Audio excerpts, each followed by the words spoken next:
SML stands for servant-minded leadership, and our whole goal is to help people that are running teams do so effectively by knowing how to really engage with their people in a good way. I got one right here for you.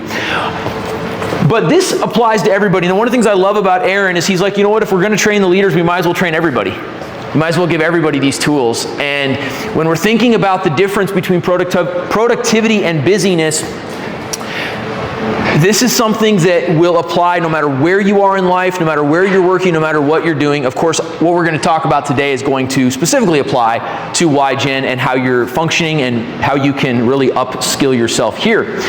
In the book right here, there's some places for you to take notes. There's some fill in the blanks. There's some stuff. The blank note pages start on page 8. So if you want to take notes in addition to what is there with activities and stuff, you can do that. And we will get started with this. Our big idea today, which can be found on page 4, is very simple. Can I get someone to read this right here off the screen or out of your book? Page 4 or on the screen.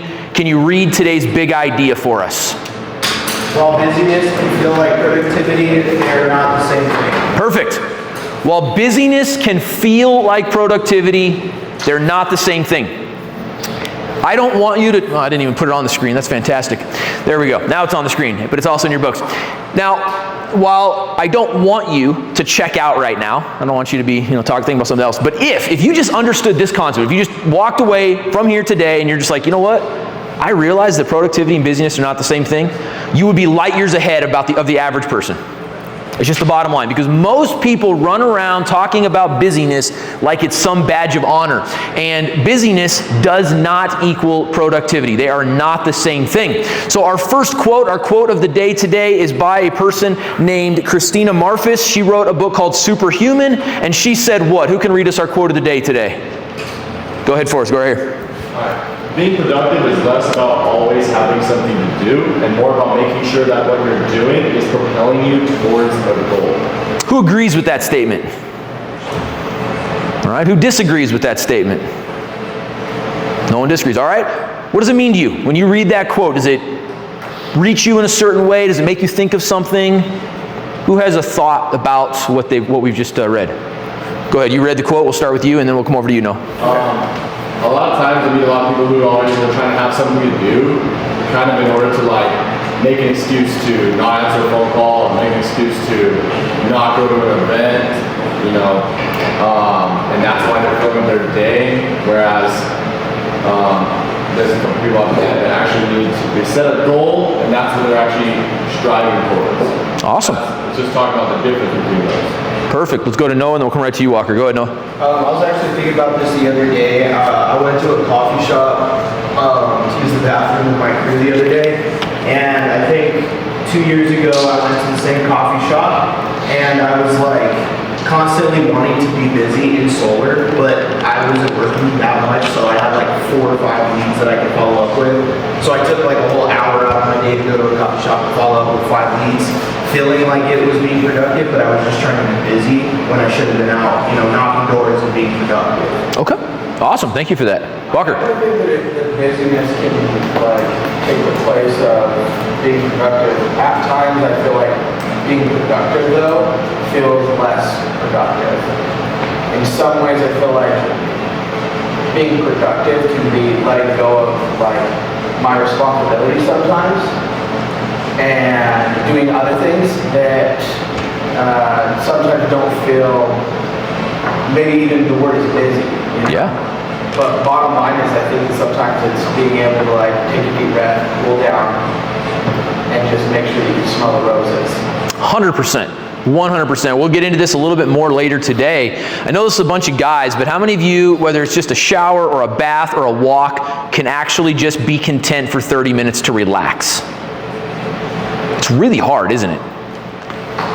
You're sitting there and you're just like, I got to do.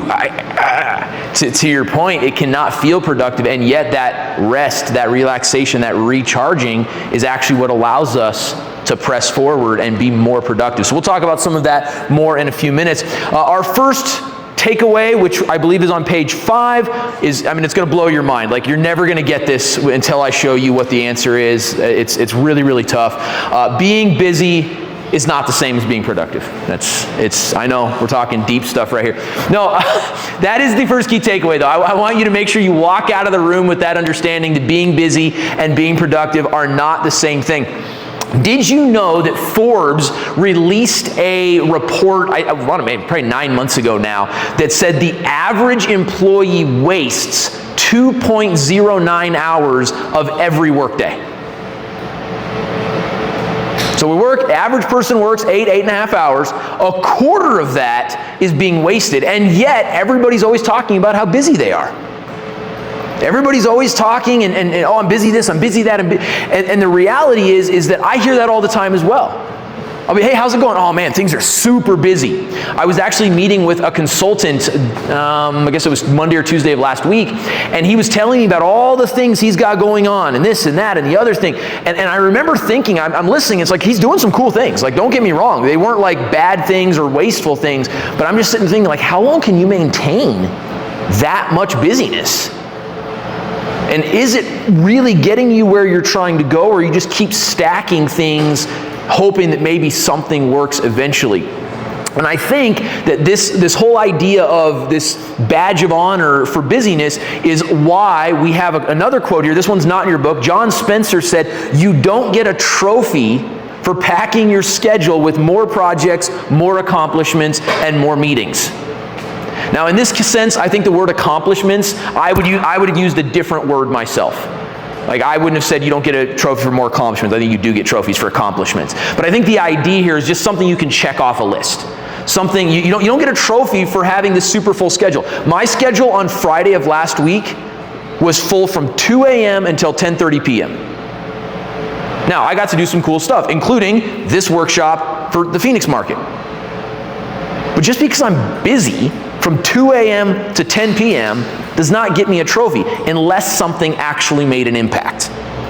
Unless there was something worthwhile that happened. And there have been a lot of times in my personal life, I can speak with you guys, but there's been a lot of times in my personal life where I'm like, I just put an hour into that. Was it worth that time? Go for it. Same thing with being at home and needing that time.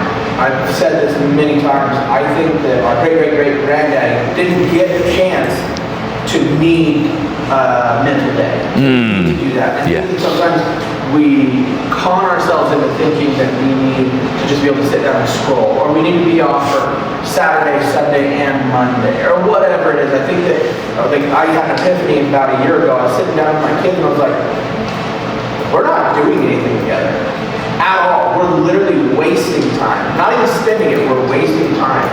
How could I invest time with my kids? I love that word. How could I make this same amount of time worth something with my family so that when I went to work, it wasn't that big of a deal? And I read a book by Grant Cardone, and he was talking a lot about how he'll take his kids to a coffee shop and he'll do a little work and stuff, but they're together. Yep. He's like, that's better than me sitting at home and being on my device, because I ignore them the same way. 100%. 100%. The intentionality of investing what we have. So there's a saying, and I'll bring this up later, but there's a saying that tells us that where we spend our money reveals where our priorities are. Personally, I think that's true, but I think even more than that, where we spend our time reveals where our priorities are at. See, I can get money back. If I go spend all my money, I can get it back. I can go do something and make some more money. What I can never, ever, ever get back is my time. This hour to 2 hours that I'm going to invest with you today, I will never be able to get it back. And this hour or two you will invest with me, you will never, ever be able to get it back. So where we are investing our time is what we are really believing in. That is our highest priority in that moment. And this isn't actually supposed to be till later in our presentation, but I actually did some math. This was just for me. This had nothing to do with the presentation, but then I put it in the presentation after I did the math. How many of you, and be honest, actually let me ask this question first. How many of you have a self-imposed time limit for your social media? How many of you have like a timer on your phone that cuts you off after a certain amount of time? Perfect. 2 of you, how much time do you give yourself? 1 hour. 1 hour total or 1 hour per app? 1 hour only on YouTube because I only have YouTube. Okay, fair enough. So no Facebook, Instagram, Snapchat, none of that. Okay, cool. 1 hour on YouTube. What about you? You just deleted it. Okay, so none at all. Perfect. I like it. So what I do is when I wake up in the morning, I'm not allowed to touch social media. So I'm sitting in bed at night after me and my wife have had 15 minutes of eyeball time. Okay, awesome. So this is really, really good. Now, for those of you that are not, I'm going to throw some numbers at you that are going to be a little bit scary. All right? Please be honest with yourself, not for me, but for you. How many of you would admit that between bathroom time and car time and everything else, you're spending at least 1 hour total a day on social media? All right, who thinks it's probably closer to 2 hours? Cool, appreciate your honesty. 3? 3, okay. All right, I won't keep asking because I'm not trying to embarrass anybody. Here's what I do want to do. I did the math the other day. If you spend 1 hour a day on social media, and you live an average of 70 years, not including sleep time, you will waste 4 years of your life. Now I want you to think with me for just a second. Where were you in your life 4 years ago? Some of you were still a teenager. Some of you might not have had a kid yet. I was still in diapers. Some of you are still wetting the bed. I'm sorry. No. No, like, in all seriousness, 4 years. Think about what's happened just in the last 4 years. And I think if we're being honest with ourselves, most of us are still at an age where we're still trying to figure some stuff out.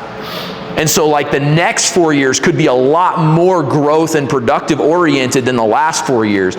But imagine 4 years of your life. And obviously it doesn't take a rocket scientist to figure out what if it goes to 2 hours. Now how many years of your life do you waste?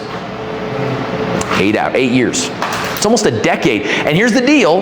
That's based on an average sleep time of 8 hours. So if you get less sleep than that, it's actually more days.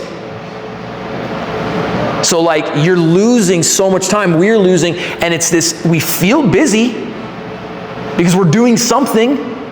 Our thumb is getting lots of exercise, but we're not actually accomplishing anything. You had something, Marker? Yeah, I always think of social media as like, have you ever heard that parable of a frog being put in hot water and tried out? Yeah. Versus a frog put in cold water, put over the stove, cook itself to death. Yeah. That's what I think of things like that on time wasters, not time spenders, because it's 3 different things in my opinion. Time wasters, things that actually waste time. It's satisfaction today, and it's not going to kill you today. Smoking, it's not going to kill you today. But it's that frog in the cold water put over a hot flame. Yeah. Yeah. There's the most seductive thing about social media is that there are benefits.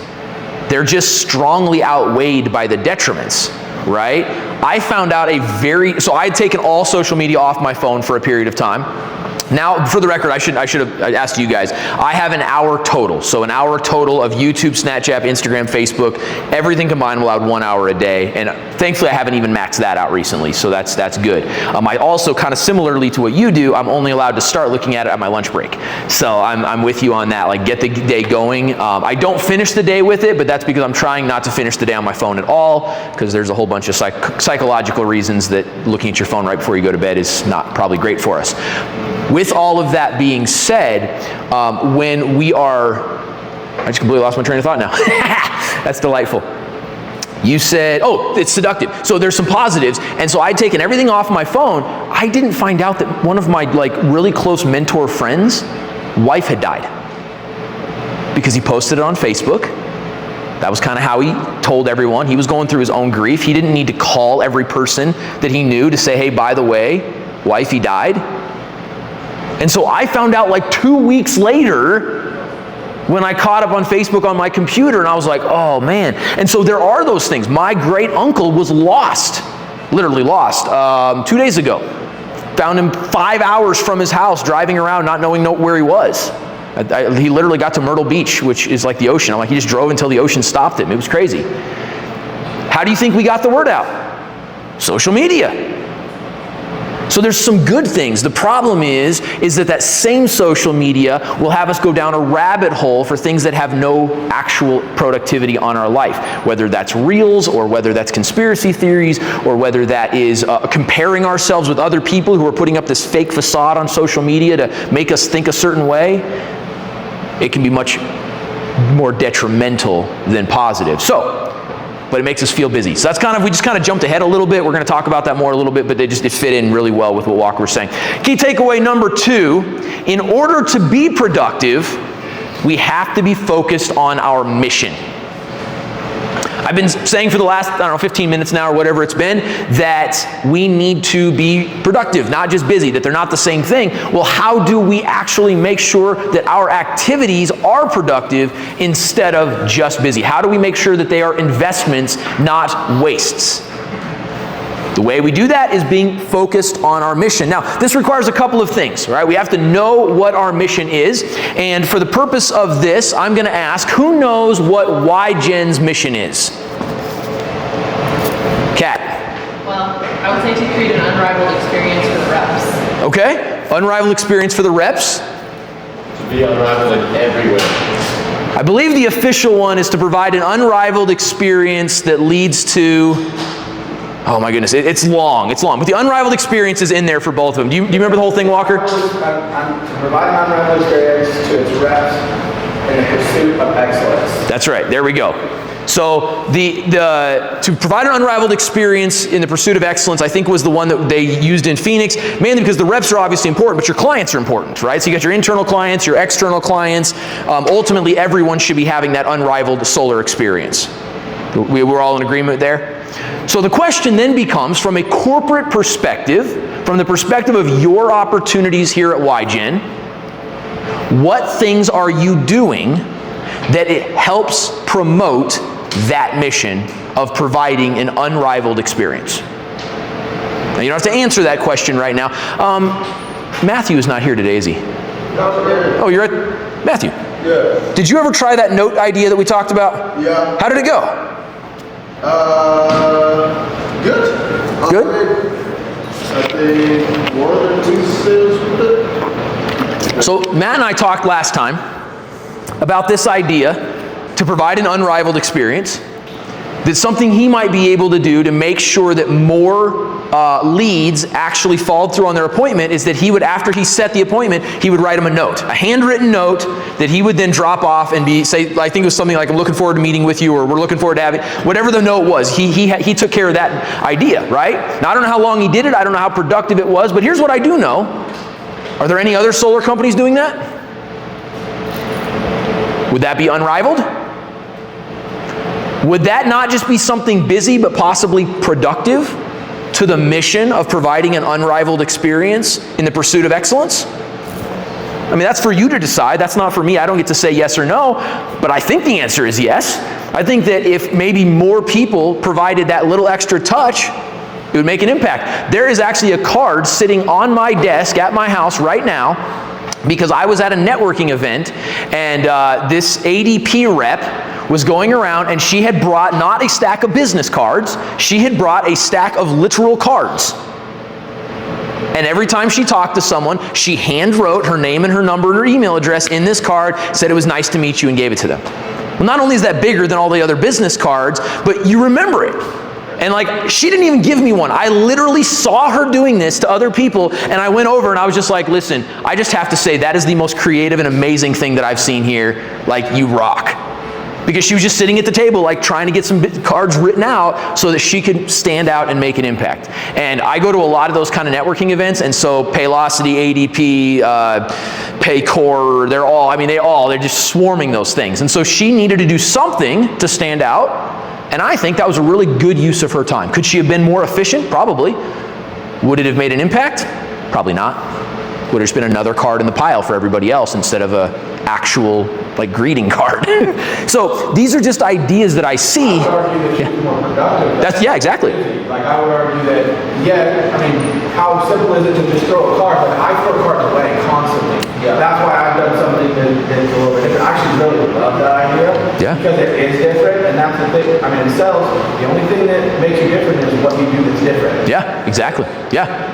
And it does make you more busy, but that busyness is productive. So there's a lot of things we can do that make us busy, but then there are productive activities, and it may be more busy, but it's not busy because it's productive, is kind of where I'm going with that. So in order to be productive, we have to know our mission. And then this, I think, applies to us on a personal level as well. We have to have our personal mission established. What is it that we're here for? Why are we on this earth? And I know that's kind of like the age-old question, and we're not going to get too deep into that today, but to Walker's point, Walker's talking about his family. I know a lot of families who exist. Literally, that's it. They just exist. They exist in the same house. They exist at the dinner table. They exist in whatever they're doing. They're not thriving. They're not engaged with one another. They're not productively impacting each other's lives. They're just kind of living in the same house and doing what they do. Noah. What I say a lot is the people in my life from high school that, worked from, right out of high school and never took like any risks and stuff like that, they kind of fall into that category. Yeah. And what I say a lot about the reps here is that everybody here is a risk taker, and the people who do the best in life usually have to take a couple of risks in order to get there. And the people that always play it safe usually end up just playing it safe their whole life. I think there's a lot of wisdom in the idea that life requires risks. I will add one point to that, and that is that you can be a safe player with intentionality and still do some really cool things. For example, Warren Buffett is not considered a risk taker. He only buys the winners. He will tell you all day long he buys and holds. What you're not going to catch Warren Buffett doing is investing in the latest cryptocurrency scheme. But he's super intentional. That dude knows what he's going to do, when he's going to do it, why he's going to do it, how he's going to get it done, and he has it built. And if you have any questions, if he chooses to answer you, he can answer all of that. And so the risk taking is good, assuming it's done with intentionality. Because let's just be honest, we have also seen some people that have taken risks with no real thought process behind it. I know one personally, he's homeless now, because he just doesn't know how to think through the consequences of his decision. And so that intentionality, I think is really important for us. And when we're thinking busy versus productive, I think a lot of busy people are not intentional people. They let their schedule get filled up. So we're going to get to that in a second. I don't want to keep getting ahead of ourselves. But let's look at something. I said we have to know our mission. In order to be productive, we have to be focused on our mission. So what is a mission? If someone here were to define a mission, I'm just curious. We know why Jen's mission is, but how would you define a mission? Anybody? Kat? It's like a purpose. A purpose? I like it. Okay. Anybody else? I would say that a mission is a commitment. A commitment? Love that. What you're going to accomplish. What you're going to accomplish, okay. I guess you're going to match it with like a commitment with focus. A commitment with focus. Very cool. All right. I'm going to give us 3 things that it's not, and then 3 things that it is. If you disagree, that's okay. These are my ideas, not the ideas. I think for the purpose of a mission is not a goal. A goal is short term. How many of you guys have a sales goal this month? How many of you is going to change that goal next month, hopefully to a higher number? So it's a goal, right? It's not a mission, it's a goal, and goals are short-term goals. It's also not a dream. Dream is too big. Dream has no, you said a commitment with purpose. A dream doesn't really have purpose. I know a person that has a dream to do a lot of things, and you know how much of it's actually gotten done? Very little. Very little. So it's not a goal, that's too short. It's not a dream, that's too big. It's also not external. And here's what I mean by that. I do not get to define your mission. How many of you have a parent or somebody that has tried to define your mission for you? And it's really been very frustrating to you. Yeah. A mission can't be external. And if you are mentoring someone or if you're coaching someone, you need to know this too. You cannot define their mission. If you're a parent, do not make the same mistake that your parents and grandparents may have made, where you're trying to live out your dreams through your children. Their mission has to be their own. So none of those are a mission. What they are: mission, life purpose. I think that was Kat's answer. Okay? This is why I exist. My mission is the purpose of my being. It's timeless. It's not going to change next month. It's not going to change next year. Now, the wording might. I'm not saying your wording never changes. My wording has been honed over the years. But the overall idea shouldn't change. And if you feel like in 10 years this probably won't be the case, then it's not your mission. Let me give you a good example of where people mess up this timeless side because they're letting it be external. How many of you have kids? Just raise your hands. Okay, so only a couple of you have kids. I'm pretty sure that you got like a whole bunch of kids around the table, Noah. I feel like I have kids. No, I'm just I mess around, but because people mess this up a little bit, I have heard a lot of people say that their mission is to be a great parent.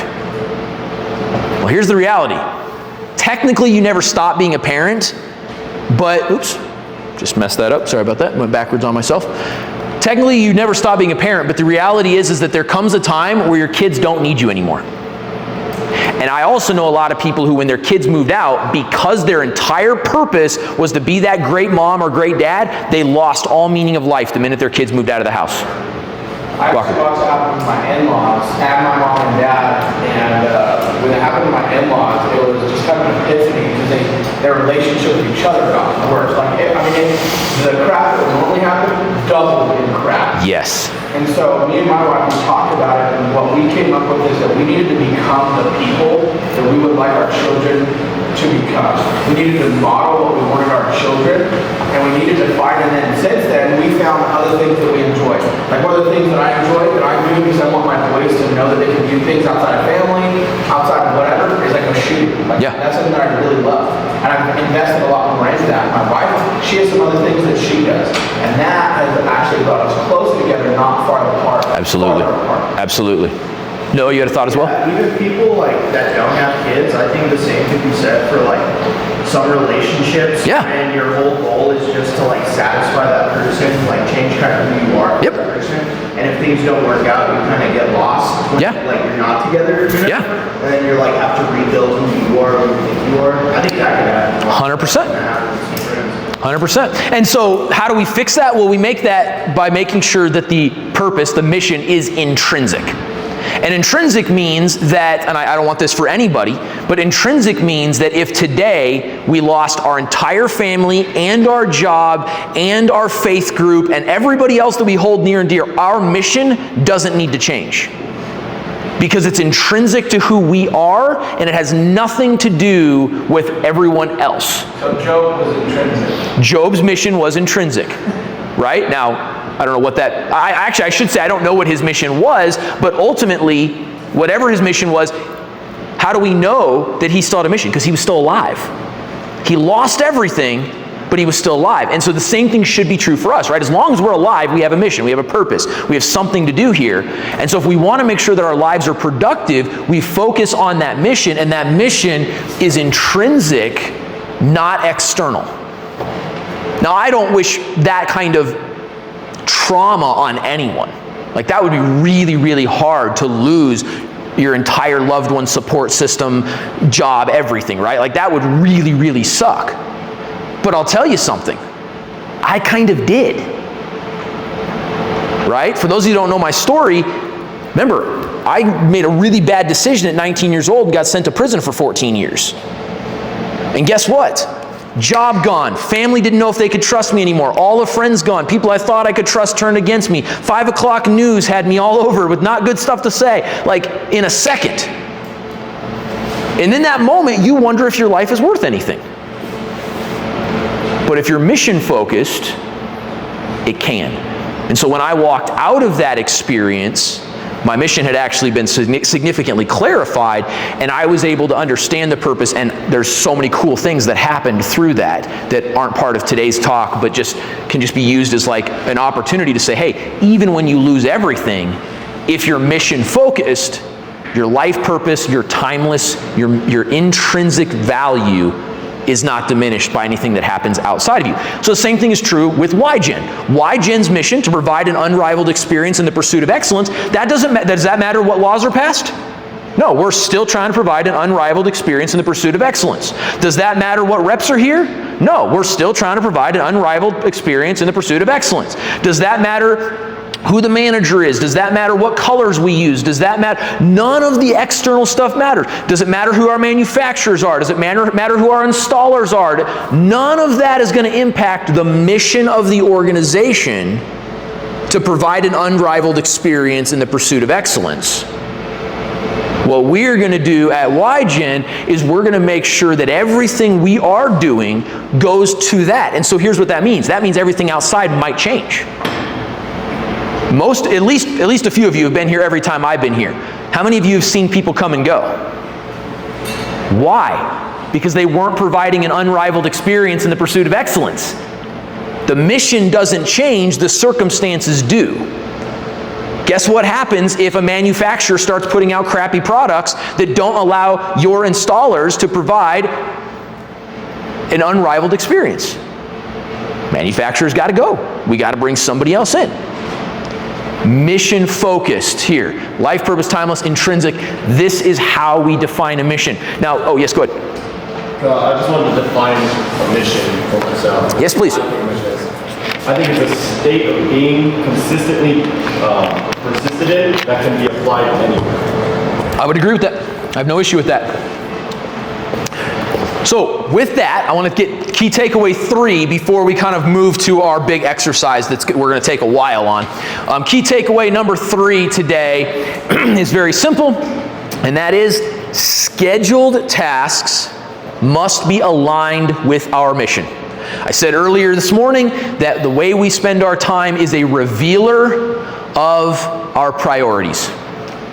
So, our scheduled tasks, the things that we are putting into our schedule, should be aligned with that mission, and this is how we transition from busyness to productivity. But it's a lot harder than we think. So, before we move on, I want to define a couple of terms. You'll notice if you kind of look this direction, there's 2 major words on that page there that we are going to look at. One is the word compelling, one is the word impactful. I want to define both of those words for the purpose of this exercise. So if you have a different definition, that is 100% fine. We're not here to argue over what it means. I just want you to know what it means for the purpose of this exercise. So on our screen here, you're going to see 2 different definitions. The one is impactful. Impactful are activities contributing to the success of the defined mission. Whatever the mission is, whatever that is defined as, activities that are geared or contributing toward the success of that mission, they are impactful. So you can think of it's impacting the success. That one we put right here. Yes, yeah, you do have a couple boxes for you to write in. Yep. That is on page 6, I believe. All right? So yeah, you can write that in, and I encourage you to write it in. Thank you for bringing that up, Walker. Guys, you value your brain values so much more the information that you write down, so you'll remember it a lot better if you write it down. So impactful, activities contributing to the success of the defined mission. And then we also have compelling. Compelling. And compelling are activities that demand an immediate response. Compelling are activities that demand an immediate response.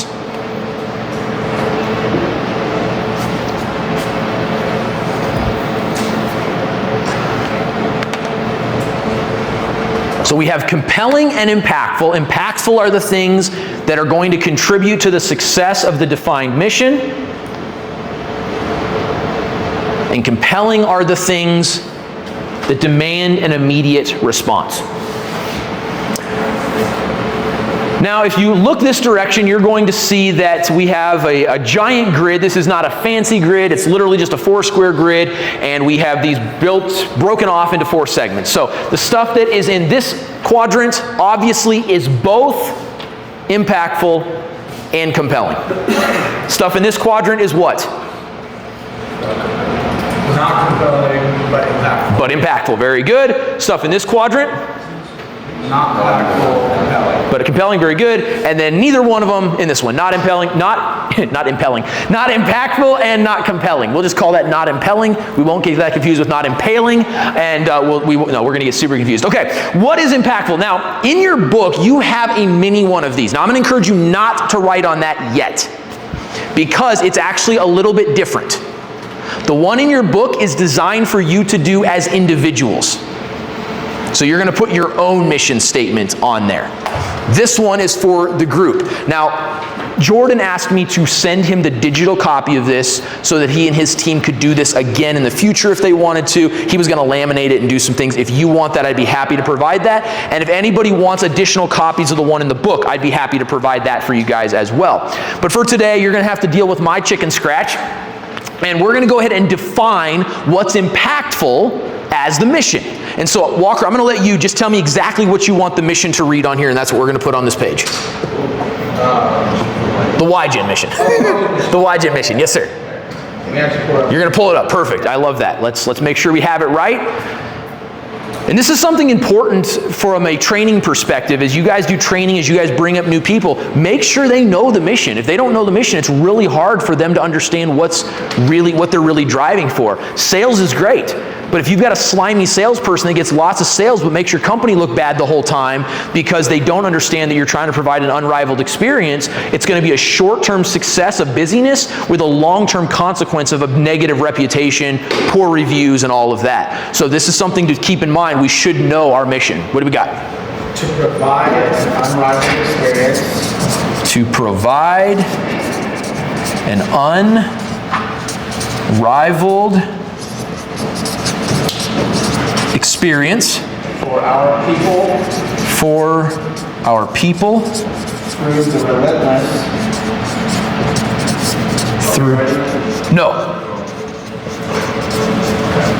pursuit of excellence. Pursuit of excellence. Okay, so for this purpose today, we're going to do it here. The one in your book is for you to do as an individual on your own time. So let's not try to do both at the same time because I'm going to be asking for your participation in this. So this is what we have defined as impactful. Why? Because things that are impactful are activities contributing to the success of the defined mission. So this is the defined mission. Anything we do that does this is impactful. All right? Can you read it one more time? To provide an unrivaled experience for our people through the relentless pursuit of excellence. All right? So, here's our question now. I would like to start here. What things might we do today, tomorrow, this week that are impactful, which means they provide an unrivaled experience for our people through the relentless pursuit of excellence, and they are compelling, which means they demand your attention now. What's an example? Go. Hard work. Hard work. Hard work is good, but I want something more specific, something that demands like you're being compelled. Go ahead. Respond to the customer instantly. Very good. So I'm going to say, in this case, I'm going to say client emergency. And I'm going to say that, and you'll understand why in a second. So if you have, for example, somebody that's getting ready to cancel on you, and you need to go see them right this second, that is impactful. You need to show, you're going to give the unrivaled experience, and you have to deal with it right this second. Doesn't matter what else you were doing. Doesn't matter. I imagine that if one of you sales reps got a call right now that said, hey, I'm going to meet with another person because I haven't gotten a hold of you right away, you're probably leaving the meeting right this second to go meet with that client immediately because you got to save that sale. You had your hand up. So that box is also like urgent. Urgent. Compelling and urgent could be synonyms. Yes. Well, this is set to a specific time, but just I think one of the most important things all of us can do is set an example for everybody else by being out there during like set hours. Okay. But that's set hours, so that wouldn't be something. Bring that back in just a second. We're going to come back to that in just a second. Yes. So let's do this, just to make sure we're kind of on the same page.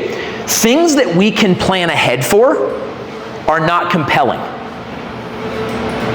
because we can schedule them. They're not demanding your attention right this second. They are what you're talking about. So, door knocking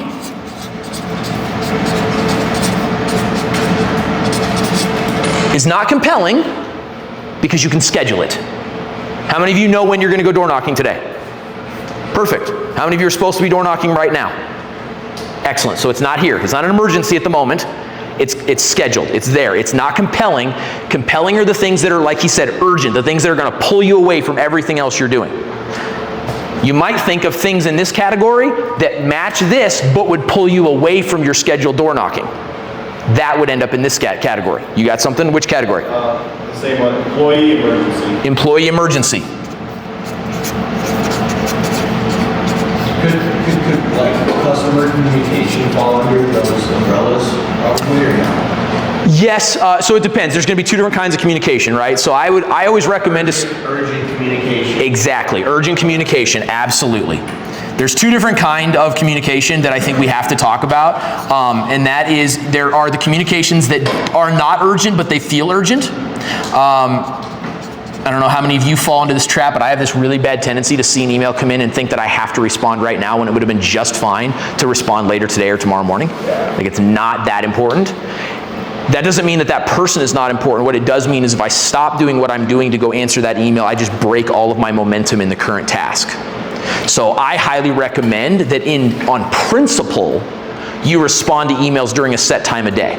Maybe that's from 8 to 9 in the morning. Every morning you're responding to emails. And the only email that would end up in this category under urgent communications would be that email that says, we want to cancel, or we have a problem out on the house right now, or whatever, that now it does demand your immediate attention, because if you wait till tomorrow morning, it's going to get exponentially worse and you're no longer providing an unrivaled experience. For most of you reps, that's not going to happen. That's more of a management thing that's going to happen. But I think that on the closer end, we tend to work more in that box for the fact that Collier, he had an appointment scheduled yesterday or Saturday for like 4:30. We had an hour where we had to get someone there, so we have to scramble and do that. Now, that's not urgent for him, but it is urgent for us. yes, Makes sense? yep, absolutely. And it is also urgent for him because he would have to call the client and reschedule Well, it can become urgent for him. All I'm saying is we deal with that a lot on the closer end where, like the schedule, just in general, the schedule is one of those things that will change throughout the day. Yes. Like right now, I just had to get up and give one to Zach. So now Zach is in that thing of I couldn't schedule that. Now we've got to change it. So I think that things like that with the calendar, I could go off on a lot of things with the closers, or even like with our position here. We have a rep in area and they got the cops called on them or something like that. And we have to jump on that right now. Absolutely. Noah's got a guy down the street, the customer is following him around, bugging him, pissing and whining, being belligerent. Noah needs to go take care of that. Noah doesn't get to knock now. He must take care of Those are all great examples. So you got law enforcement called on you, your people, a house, whatever. Got to handle that. That's compelling. It's urgent. It demands your attention right this second. You're being harassed. That also, you got to deal with that. From a personal perspective, this kind of combines personal and business. If you're driving to an appointment and the cop siren goes off behind you, the appointment's going to have to wait. The appointment is here. Let's say appointment's here. But deciding you're not going to stop for the officer is not going to go well for you. And so that is a perfect example, kind of both adding or merging business and personal together. In order to get to the business, you're going to have to stop. And you might be a minute or two late because of the compelling action. Hopefully, you're going to pull over and they're going to speed right by you going for the person they're actually looking for. Right? But I know how some of y'all drive, so we'll just leave that at that. Okay. What else? What else could go into one of these two? Tell me which one we're putting it in and tell me what it is. What are things you schedule that help provide an unrivaled experience? I want to say really important. So when we're out knocking and we see a door with a garage open and like everybody there. Okay. Go out of their way and dodge the door that has no lights on, no cars in the driveway. And, I would say a not compelling. A big one would be continually feeding yourself on your pitch. Like doing pitch practices, making sure that you know it, saying it in your car. I know that I may not do that here with you guys, but when I'm getting out in the area and stuff like that, especially this last week when I had knock for a while, I gotta get myself hyped back up. I gotta get those first couple out, get my tongue untwisted and everything like that. If you do that, it's not compelling by any stretch of the imagination. No. But it is impactful for your day and 100%. will expedite your success. Yeah. And I'm going to add to that research. So if you're going on and you're on your way to someone, preferably not in the car, but it shouldn't be compelling. You shouldn't make it an emergency, but you should be doing the research so that you can make sure to meet them where they are. Something I'm a little bit offended you haven't mentioned yet, but no, I'm joking. Training. Training, not compelling because it's not, but it's scheduled and it's something that's going to help you, right? I think research is a big part of it because I'll sit at home when our pitch starts to get dry and I'll find new crap that B&N's been doing. Yes. And then we bring it into the office and now everybody can use it, but look for that stuff for yourself. Absolutely. Yeah, those unique opportunities. Give it to my bad. I had my back to you. Sorry. We do every week the book club. Book club.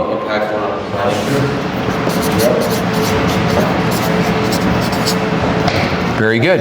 Something that I think Brian Tracy that says it's easier to keep your standards 100% of the time than 99% of the time. Yes. You know, like, I've never drank alcohol. I've never smoked. You know how tempting that shit is to me? It just fucking isn't. He dreams about that shit. At all. You know? Like, little things like that, okay? So I think that part of it is, like, whatever your standard is, like, I get on the doors at 2. Don't get on at 2:30. Yep. Absolutely. Little things like that, I think, because they can be scheduled. Yes, 100%. Going back to the unique opportunities, this is a great example because there are times where you're going to abandon the plan in exchange for something that is a short-lived experience. So you have the open garage door. Maybe you find out, I don't know, one of you're out knocking and you hear that a mile down the road, the planning manager for an entire subdivision is on site. And it's like, you need to get down there to try to talk to him because if you can sell that whole subdivision, like, wouldn't that be fantastic? So you're going to leave your door knocking and you're going to go down the road and you're going to try to make that sale and try to, lock that appointment in or do what you need to do. Those, you will avoid what you were going to do in exchange. But here's where the trick is don't make excuses. Oh, well, I got to go run over here to check this. Oh, I got to do that. And then you end up not actually doing what you're supposed to do. So you have to really define that carefully. Anything else we want to put in here? Things that are impactful to the mission, urgent, compelling, or schedulable, not compelling. I was just going to say, like, communicating in the chat is pronto and not Chat communication. Yeah. Now, I'm going to put communication in the not compelling. Obviously, when you hear something, you should be getting that out as fast as you can, and so you might think that goes into the emergency status. But I'm going to say no. I'm going to say it because this should be a habit. This should just be something you do. This shouldn't disrupt your whole day to do what you're supposed to do with the chat. So I'm going to put that in the not compelling. Easily, that you can something like that. Easily done. Absolutely. You can do that. Absolutely.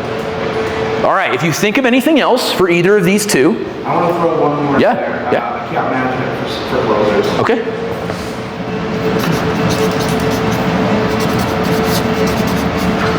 Absolutely, though. I think that's very important. Follow-ups too. That's account management. Oh, okay. For Saturday, yeah. Oh, okay. Whenever I do this exercise, I actually have to write out follow-ups. For me, every time I write follow-up, I just write FU, which doesn't really work for purposes of this. Okay, now here is where we get into an opportunity for authenticity. Now, you guys can lie to me. You can do whatever you want. This ultimately is only going to help you as much as you want to engage. What are the things that might happen today that have absolutely nothing to do with providing an unrivaled experience for our people through the relentless pursuit of excellence, but are going to compel you to take action now? They're going to demand your attention. We talked a little bit about social media. I had a hand up over here first. I was going to say follow-ups during knocking hours. Okay, so I'm going to define that as, right thing, wrong way. Right thing, wrong way. That is a huge excuse maker. I had like 4 hands up, so raise your hand up again. Go ahead. Maybe your spouse gets a day off and wants to spend time with you. Okay. And you want to spend time with them. I think this might be a part of that with other reps being off. Call your kicks off Wednesday. If I use that as an excuse to not work, Sure. I could use it as an excuse. I'm just gonna call that excuses. Anything that you're gonna do to pretend like you're doing something that you're not, or pretend like you're doing what you're supposed to do when you're not, is definitely in that category. Okay. Well, yeah, I would say like, being like, oh, I just had an install and I realized that at 2 o'clock, so I'm gonna go buy a gift card and run across town for my install, when that's something you should be doing during off hours. I think another thing is like that forgetfulness of, oh, I have to have my jacket to go work, but I conveniently forgot it. I have to have my phone to work, but I conveniently didn't charge it. Yeah, so there's a lot of things that I think we can put into this right thing, wrong way category. We talked about this a bunch, and I know there's a few more hands up, so I'm not going to forget about you guys. Here's a good example. I didn't actually plan a lunch break. Got to eat, and so now I'm going to abandon what I'm supposed to be doing because I didn't plan ahead.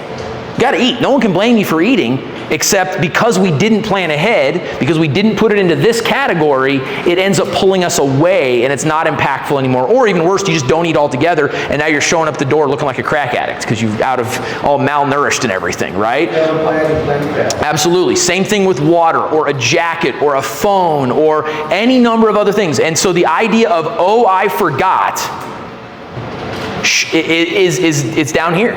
It's compelling. It's going to seem like, well, I got to take care of it. I forgot. But the reality is it's pulling us away from impact. It's pulling us away from productivity. All right, I had more hands up, so what else can go in this category? Go ahead. I was just going to say hunger. So. Hunger, okay, perfect, yeah. So we'll, I'm going to actually add hunger because that's a specific one that doesn't even matter if you were intentional sometimes. Sometimes your brain will trick you into thinking you need to go get something to eat just to get you, or to give you an excuse to avoid what you're supposed to be doing. You just freaking ate like an hour and a half ago and you're like, oh man, dude, I just need a little snack. I'm gonna run to the QT real quick. We just broke pattern. And here's the thing, QT real quick is an oxymoron. Be really real with me and yourself for just a second. Let's assume, for the sake of this conversation, it is literally only a block away. That's it. You got to get back to your car. You got to drive over there. You got to get out of your car. You got to go get whatever you want from QT. You got to go pay for it. You got to get back in your car and you got to get back to your place. You're probably talking about a half hour. And then you have to convince yourself to get out of your car. And by that time you're thirsty and you got to go back. so like there is no such thing as I got to just do this real quick. Like no. Keep going, press through. I think that a lot of industry in that category tends to be like a habit stack. If you guys have ever read Atomic Habits by James Clear. Yes. One thing leads to the next. Well, I need to go to Quick Trip, and I need to use the bathroom. Well, I'm hungry, so I'm gonna buy something. Well, you know what? I'm already in my car. I might as well go follow up with this person. Well, I'm in my car. I've just followed up with this person. I might as well just hit up Noah and see where he's at. Well, Noah didn't say anything, so now I'm hitting up Kyle. You know, and it's just like that. Boom, boom, boom, boom, boom, boom, boom. Now you've done 30 different things. It's been an hour and a half, and now your momentum's gone. You're not even in the right place or in the right mind to get back out the door. So you're like, I've only got an hour left. Fuck it, I'm going home. 100%. So I just added two things in the not compelling but impactful good habits, and in the compelling but not impactful bad habits. Good habits will result in a good, solid schedule. It's really, really easy to make sure you don't forget everything in the next day. Have it all in the same place that is easy for you to remember. I have everything in the same place, so here's the deal. If I forgot one thing, I forgot everything, which includes my keys, which means I'm not going anywhere. It's pretty easy. Bad habits will have the opposite effect, which is what you just described. I put everything in my backpack, and I plug it all in before I go, so then my iPad's always charged, everything's always charged, and I leave my knocking jacket in my car. There you go. I can't tell you how many times I've gotten to the area without a jacket. Yeah. And that is the ultimate excuse. It is. I'm going to throw one in there that's going to be a little bit weird. Bear with me. Ready for this?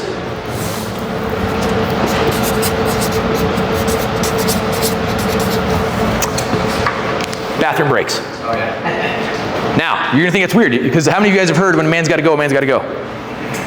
Okay, here's the thing with this. There's two factors I want to bring to your awareness. Number one, if your schedule does not have bathroom breaks in it, I'm not saying you got to be like Sheldon off of Big Bang Theory and, you know, line by time. But if you don't have time in your schedule for bathroom breaks, guess what? Bathroom breaks take time.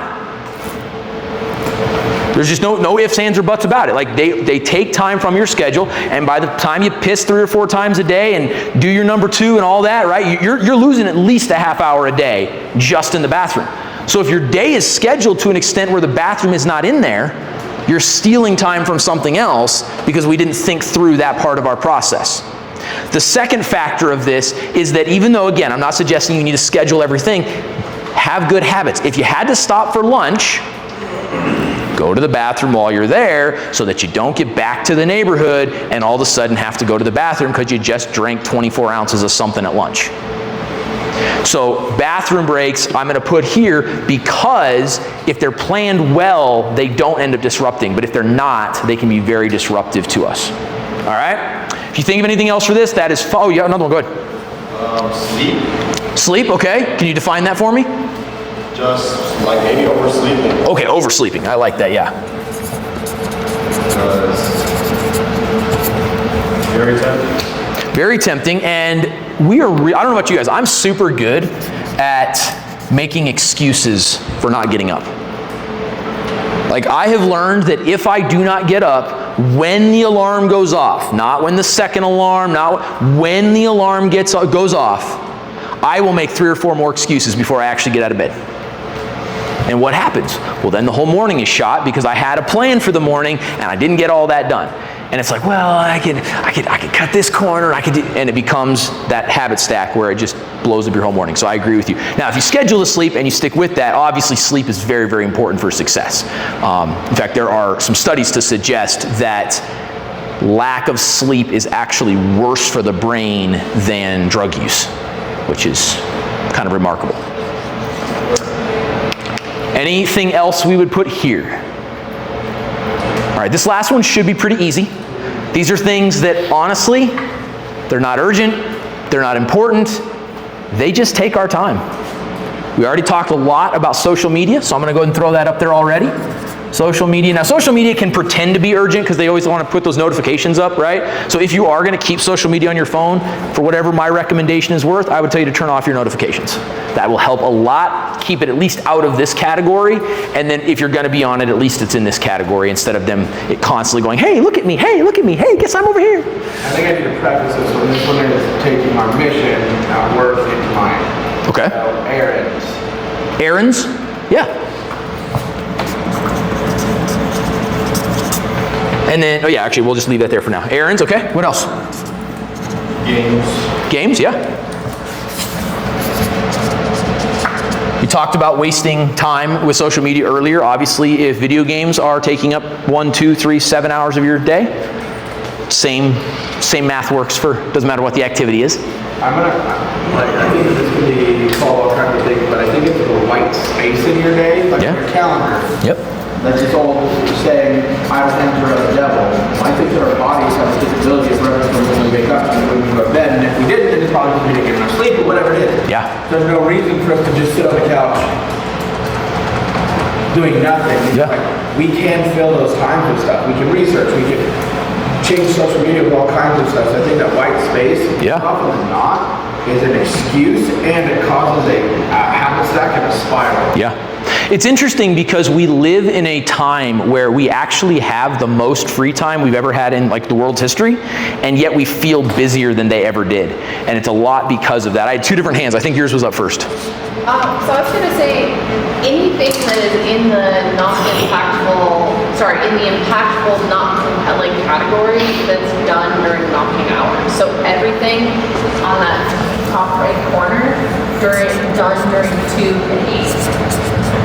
Because a lot of times, and I do this too, right? Like I'm responsible for interviewing, and sometimes I make a mistake and I schedule interviews during knocking hours, and that is having a negative impact on probably the most important thing that I do in the day. And I would say, I think another most beautiful thing about our job is that we're not forced to show up at 8 and leave at 5. So if we're choosing to waste that 2.9 hours in a day, we're really just hurting ourselves because we don't get paid hourly. Exactly, yeah. So we're treating it like that type of job where we can waste 2 hours, But if we didn't waste the 2 hours, we could get paid more. Absolutely. And just to add one small thing, it's like all of those things in that top right corner are good unless you're doing them during knocking hours. So you might feel productive because you're practicing and researching, but if it's between 2 and 8, you're actually hurting your productivity more than anything. That should have been done before 1 and 7. And it can really go in either one. So I reworded. I put all activities done at the wrong time, which speaks to you. But it also falls into this category, right thing, wrong way, where if we didn't do them at the right time, they become an emergency and they drop down here because we failed to get them done when they were supposed to. I had a hand over here somewhere as well a second ago. No? Okay.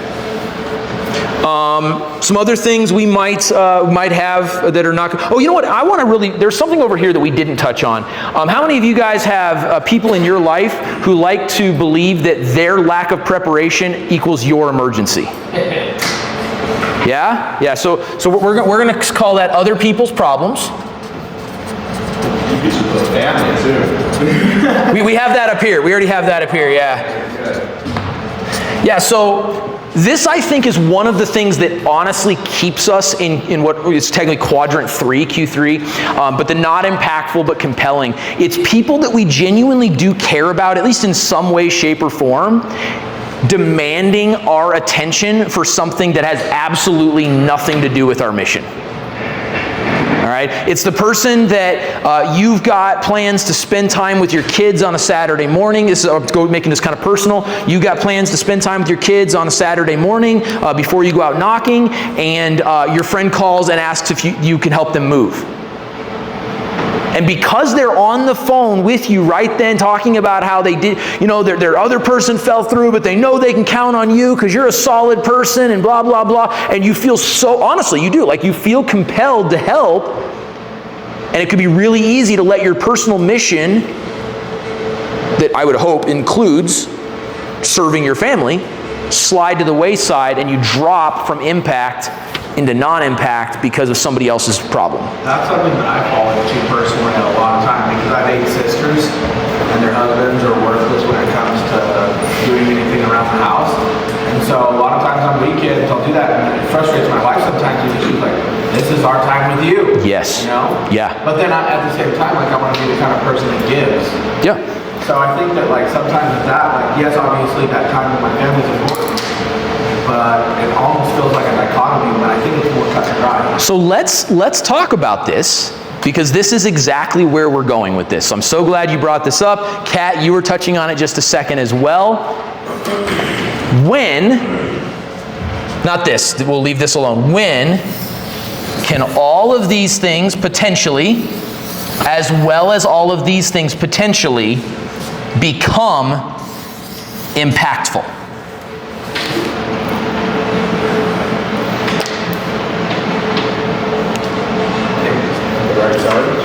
At the right time. When I schedule it, it becomes, hopefully, part of what's important to me. So if I've got family requests and I know about them and I say, hey, look, I have X number of hours in a day. We all have the exact same amount of time in our life. And so I can dedicate one Sunday afternoon a month to helping you fix some stuff. Have the list ready. I can give you 2 hours. I'll get as much done as I can. And all of a sudden, my family request shoots up here because now it's a scheduled part of who I am and what I believe and what I want to do to be the kind of person that helps people. But it doesn't derail the other things that are important to me because it got shoved into this category or even this category without it being supposed to. Social media, again, there's some good things. I got no issue if you're like, you know what, I just knocked for 8 hours. I need to decompress.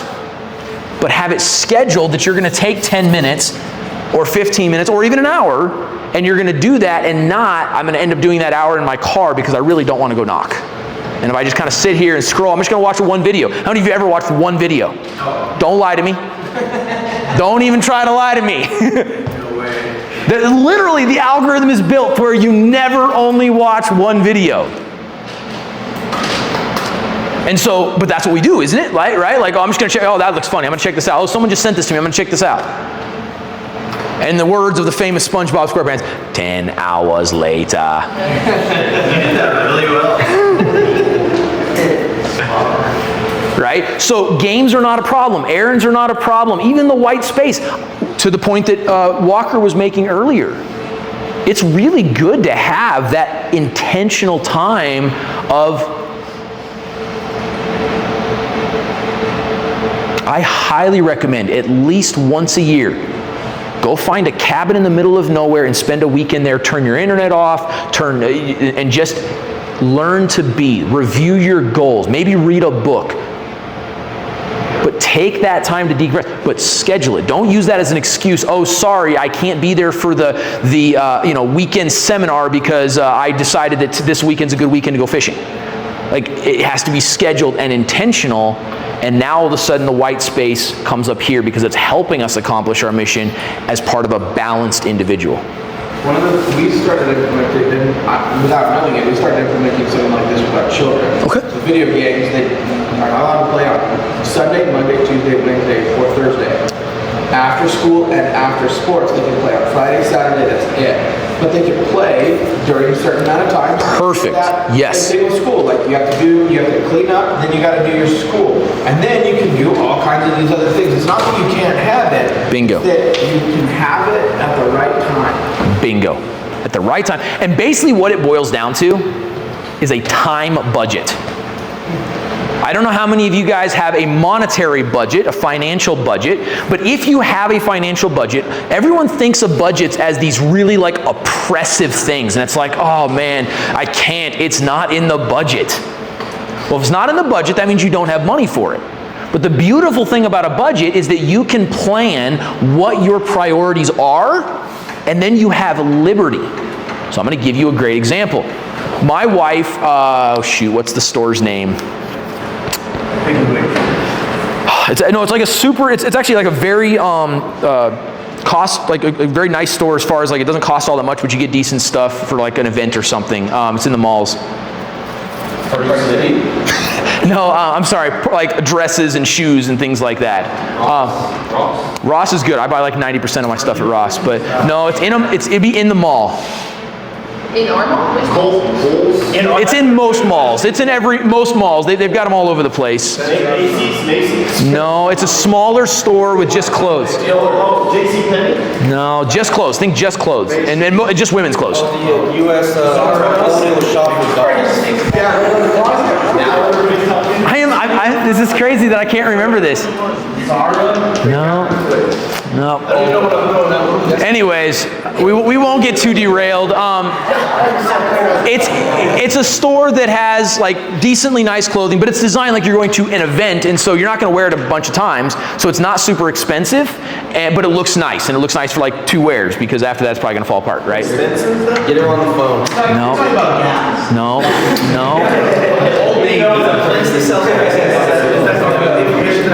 Yeah, I know. That's what I've got too right now. It's a purple logo. I'm gonna remember this when I'm sleeping. Like right as I fall asleep, and I'm like, ah! Okay. Is it Windsor? Windsor. That is the one. Thank you. Finally. Huh? Yeah. So she loves Windsor. And here's the cool thing. We have a budget that includes clothing in it, which means that even when things are tight, she can go in there and she can be like, oh, I really, really want this dress. And you know what I get to say? Yes. Well, guess what? Well, we're in January right now. It's a bad time to do this right now. But like in December when we were in there, it was like, we haven't really bought a lot of clothes this year. You've got like several $100s that buy away, babe. And so the same thing happens with your time. I know I got a hand up real quick. But the same thing happens with your time. Like you don't have to feel bad about playing some video games if it was in the budget, because you planned ahead. Yes, sir. I just want to say something I did previously. It's just like with our pitch, how we do options closing, but I'm doing options in my whole life. When I'm about to do something bad, like play a game or something, compare it to something else you can do in your mind at that time. And and then you'll feel like an idiot when you're about to do that thing. So I just give myself 2 options. I'm like, Yeah. introducing. Like I want to eat McDonald's, and I go, or I can go Sprouts. I can make a salad. I just question your judgment if you want to go to McDonald's, but no, it is. Yeah. So yep. Yeah. So you're always making the better choice. You got a choice between a donut and a bagel. The bagel's the healthier option. If you got the choice between, it's always 2. But yes, absolutely, that works really well. But don't beat yourself up with it, right? Like if the option is playing a video game or doom scrolling, play the video game. At least it's engaging your mind a little bit, right? I had a hand up over here somewhere. Oh yeah. So I think the time budget is still something that I'm working on. Just like since I got this position, just because there's a lot of work that goes into it. Mm-hmm. And what I realized when I did come into this position, I wouldn't want to do things on the weekend as much with my girlfriend. And she like has this plan and an idea of like what she wants to do, but I was always like too tired to, entertain that until Walker helped me come up with a plan so that I'm not overworking myself throughout the whole week and I still have energy to like go out and do those things. Absolutely. The times that like I'm able to get my rest and go out and be able to like entertain these ideas, I have much better weeks and weekends. Yeah, so this speaks to the idea of balance. Balance is so important, and it can be very easy, especially when you're in sales, to completely forget about balance, because to Walker's point, you're going to get paid. The more productive you are, the more you get paid. And it can be very difficult to remember that you'll actually be more productive. This is, again, something Walker brought up earlier, that you'll actually be more productive sometimes when you actually take that moment to balance yourself out. And that creates an opportunity to find personal value that you otherwise wouldn't necessarily find, because you're saying, hey, I need sleep. If I don't sleep tonight, sure, I can knock 10 more doors. But hopefully you're not knocking that late, but you get the idea, right? Yes, there's always something else to do, especially in sales, and so there has to be this budgeted exception. Every Tuesday night, my wife and I have date night. That is blocked off on the calendar. You cannot set a meeting with me on Tuesday nights. Period. I'm trying to remember not tomorrow. Next week we're doing ballroom dancing. I don't know what I'm doing. I'm a horrible, horrible dancer. I'm looking forward to getting better. But like, it's prioritizing the things that are important. Go for it. One of the things that me and my wife did is I think that people, when they think of balance, like in a marriage, you do 50, you do 50. Robert, he said, no, it's 100 and 100. I think that when we think of balance, we think of it as 100%. That's not what it is. You might be balanced by having 5% of time that day with your family and 80% of time at work and 2% of time in the bathroom. That could be a balanced life, like a balanced diet. It doesn't mean you have 50% beans and 50% chicken. Makes sense? Yeah. I think that we fall into that falsity. But what I do to create balance in my life with my family is I give my wife my calendar. She's the first thing on it. She can block off whatever she wants on Sunday night. Monday morning, she's no longer allowed to put anything on my calendar. But for those 24 hours, my wife can block off any time. She jokes that she's going to block off every day. But she puts like our date night on there on Friday. She puts time like a kid's appointment here. I'm going to work out here. I need you here. I need you here. And then maybes. And then I know that I don't have to worry. I am there for everything with my kids. Bingo. Everything. Yes. But that means that some days I might be at my house at 2 p.m. and working until 8. Yes. That might mean that I get out really early in the morning, come back for lunch, and then I'm out late. It also might mean that I'm out early. Anyway, I think that idea of balance being that I only do this and this, that is really false. So the idea of balance that I would submit for all of your consideration in alignment with what he just said is not that you are giving equal time to all aspects, but that you are giving time to all aspects. You have to give time to rest. You have to give time to nourishment. You have to give time to relief. You have to give time to work. You have to give time to family. You have to give time to exercise. You have to, all of the things that are important to you. Now you get to define what's important to you. Right? So for those of you that are not married, none of that made any sense to you whatsoever. You're like, you let somebody else have your calendar, what? But if you're married and it's important to invest in that relationship, you create a space. My wife has a similar opportunity where if she, I don't put her 24 hours, but she can put things in the calendar. So every once in a while, I will be looking at the calendar, looking at what I have available, and I will see something in the calendar that says, Tori wants to do nothing. Because she knows if she puts it in the calendar, she's good. But if she doesn't, I'm probably going to plan something. And it won't align. So every once in a while, I'll find that, right? And of course, I already mentioned the date night, and we have other things that we strategically do as well. But the idea is that you define what it is that's important to you. And so in your book, I told you that I didn't want you to do this in your book yet, because in your book, this is for you. And so you can say what's impactful. You can provide your own mission statement. Maybe you want to also add some things that are, like some line items are what types of things are important. How many of you guys exercise is important to you? Okay, awesome. How many of you eating? How many of you guys like to eat?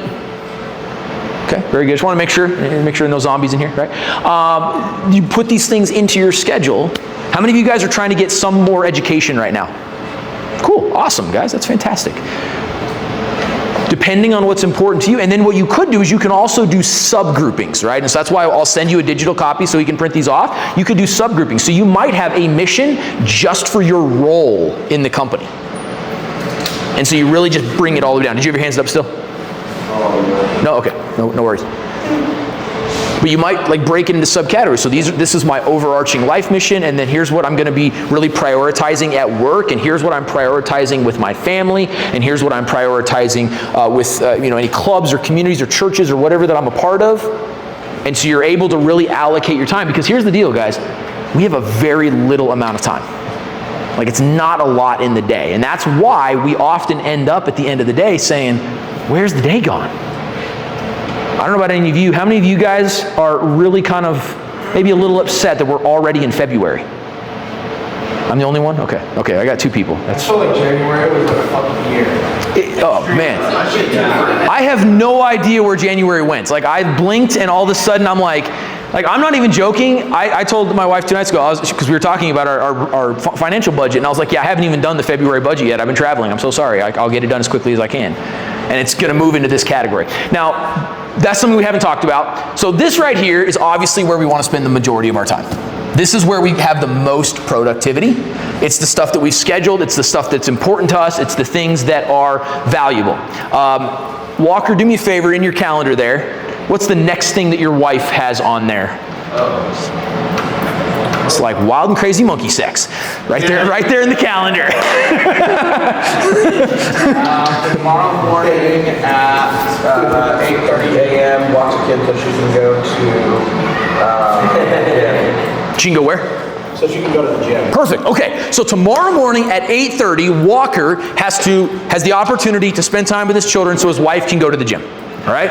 That is on his calendar right now. That means it is in this category. Right? It's impactful to what Walker wants to be as a man, a husband, and a father. It's not compelling. It's not demanding his attention right this second. It's scheduled. It's ready to go.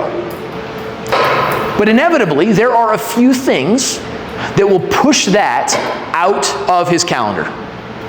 Now, he's pretty disciplined, so it would have to be something significant. Only things that would push something like that out of Walker's calendar would end up in this square for Walker.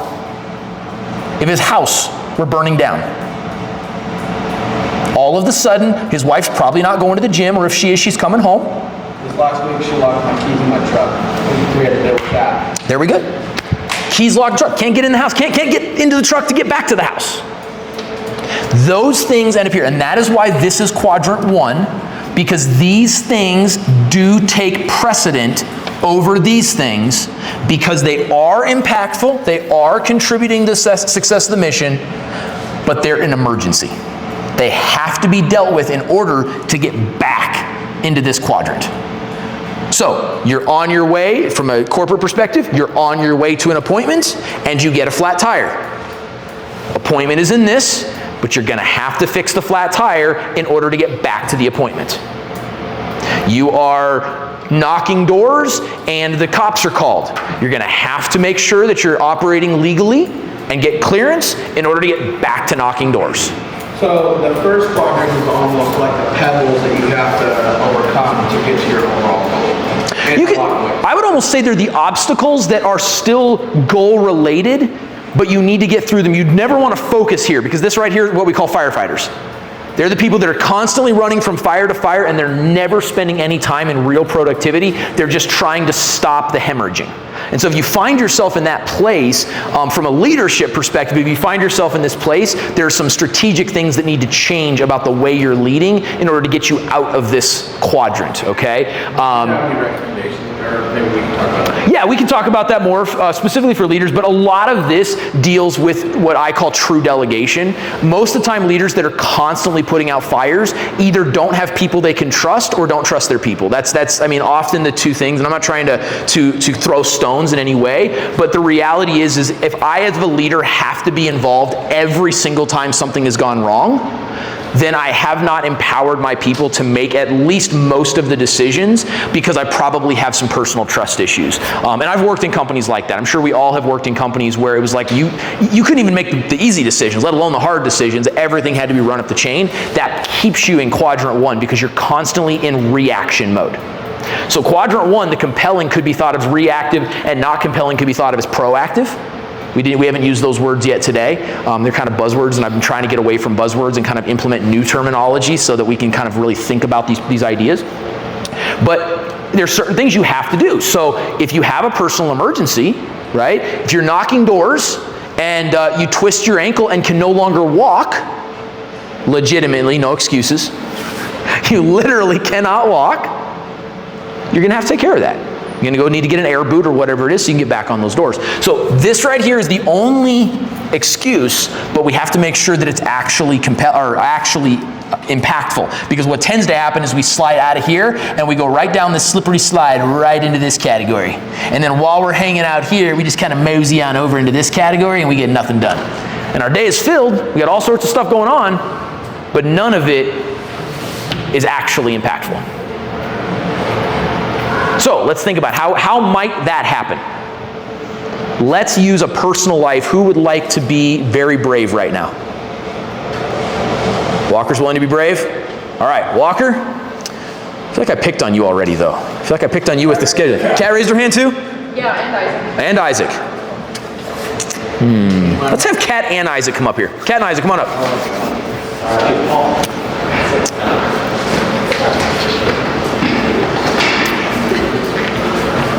Okay, so we're going to ask you both to be very vulnerable about your personal life, though. So this is not so much why, Jen, as much as personal, because I want to make this real for everybody, okay?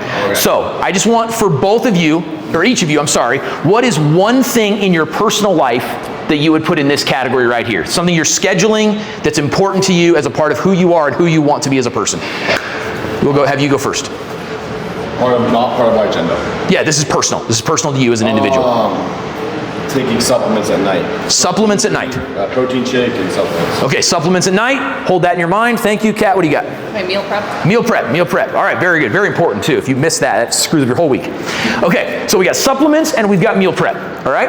What is something that's happened sometime, we'll just say in the last 3 months, maybe it's in the last week, I don't know, that caused you to forget to take your supplements and your shake? I drink liquor.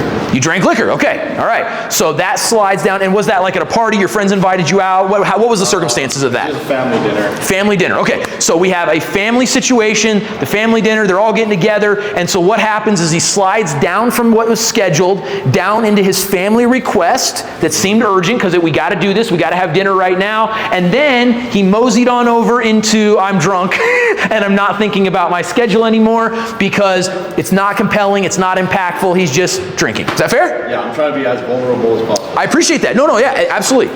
All right. What is something in the last 3 months that has caused you to not meal prep? I got sick. You got sick. Okay. So sickness actually drives you back over here. So any excuse that you've had, anything that you looked back and you're like, that was dumb. I definitely could have meal prepped. Oh. Did you drink?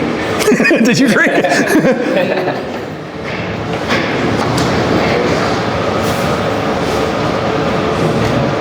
6 months. I don't know, probably spending time with my boyfriend. Like, okay. We were just having fun and I didn't want to stop hanging out with him. Okay, perfect. Okay. So again, is that a bad thing? Is it a bad thing to spend time with your significant other? Of course not. But if it got in the way of this, it wasn't compelling, it wasn't part of the mission, it slides down into other people's problems, right? I want to hang out, and he's like, oh babe, don't go, right? And so now you're here, and then before you know it, you're in kind of this white space, or all activities done at wrong time. Good activity, wrong time. Okay? Can we all see how easy it is to end up doing this? Everything is chaos. And then everything is chaos. So now what happens for the rest of the week for her? Because hers is meal prep. Fast food.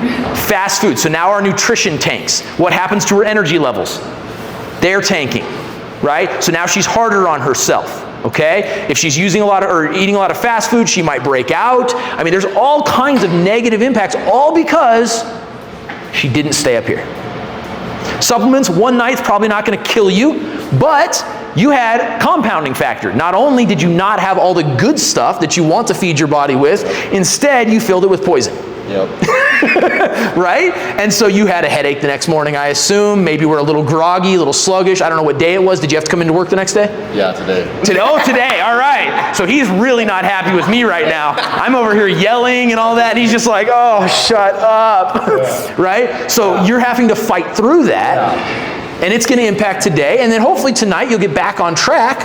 But now those nutrients are depleted, and you can't really just double up because your body can only process so much at a time. So you end up having to just get back into that habit, right? Yeah. Very good. Can we give them a hand for coming up here and being vulnerable today? Thank you. It's so easy. It's easy to point at everybody else and be like, well, that would never happen to me. I bet you, if you're honest with yourself, I'm not going to ask you to be as brave as them and be honest with me, but if you're honest with yourself, I'll bet you every single one of us can give an example, probably within the last week, of something that was up here, that we got distracted by something down here, and found ourselves over here. And that is how we end up with the question, where did the day go? And that is why we end up so busy instead of productive. And so we have the opportunity here to do this with YGen, and you guys can do this again if you want. You guys also have it in your book where you can do this for yourselves individually, so that you as individuals, Walker said at the beginning, he believes if you invest in your people, then your people will invest in the company, and that allows significantly more growth. I have a video here that I am going to play for you guys. This is a YouTube video from the Servant Minded Leadership channel. It's just me, so you can tune me out if you want. But this is talking about making an impact and doing the hard things. And I'm going to point out, since you guys have it, keep in mind, you got this thing up at the top of your thing here. We do the hard and uncomfortable things even when they're unmotivated. Here's why.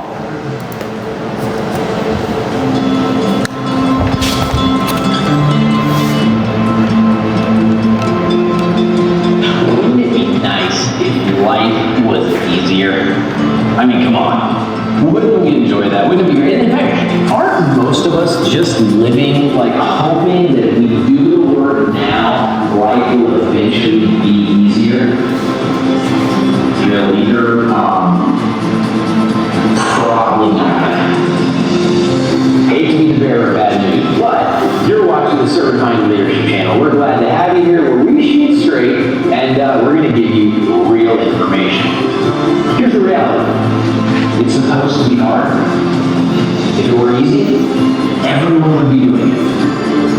We as leaders are called to a higher call. We're called to something that not everyone has the capacity to do. And in fact, the harder it is, the greater of an impact we have the opportunity to engage. Think about the people that you respect the most. Are they the people that have spent a lot of time just kind of kicking back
opportunity to do things that other people can only dream of.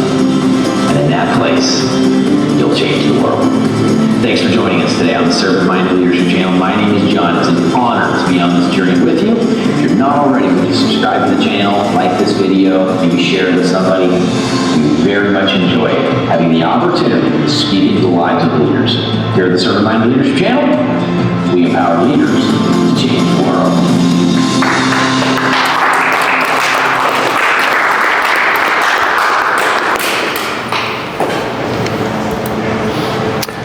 As we wrap up, in order to be productive, we have to understand that productivity and busyness are not the same thing, which means we have to define the mission so that we can focus on that mission and we can schedule based on that mission, and in that place of scheduling our focus on our mission, we can learn to be productive. For those that are a part of curricula that I develop, we do have homework. In this case, we do not because I'm only here quarterly, but I call it a personal investment assignment on page 10. If you want to do the hard work of going through this process with yourself, we did give you an opportunity where you can write your own mission in there. In Phoenix, there was a question, how do you define your mission? What is a mission? And the question the answer that I provided there that I'd like to just share with each of you today is very simple and yet profound. If you're looking to define your personal mission, I would ask one simple question, and that is, what do you want people to say about you when you're dead? At your funeral, when they get up and they talk about you as a person, what do you want to be remembered for? What impact do you want to have made? That could be some guiding principles for you as you think about a personal mission statement and what you believe you are here for and what your life's purpose is. If you want additional resources, you can scan this QR code. I believe that's our bio link, which will get you access. That'll give you our Instagram, our Facebook, our website, our YouTube channel, everything that would maybe help you in this journey as you continue to pursue your own growth. That QR code, and you can always just ask me for it too. I can send you the link if you want that. And I believe that about wraps it up. If you liked this session, I would invite you to leave a Google review if you would like to. And I will specify, I don't need you to review me, review the session. If you have negative feedback for me, I would love to hear that. But if you liked the session and you want to put a Google review the actual session, and we can work that. Other than that, if that is, anybody have any questions? We've done a lot. We've worked through a lot today. I want to say something real quick. Yeah. Will everybody please scan this? Let's all give them a review real quick. He has his own business. We would love it if our customers did it for us. Let's do for him, and we would have our customers do it. Put your hand and leave a review. You raise your hand. Doing it right now. Okay, let's start. You guys 5 minutes. Sure. We go grab it. Yes. If you've already done it, like the second time you came around, I scanned it again, it just pulled up my old review, which you got back on.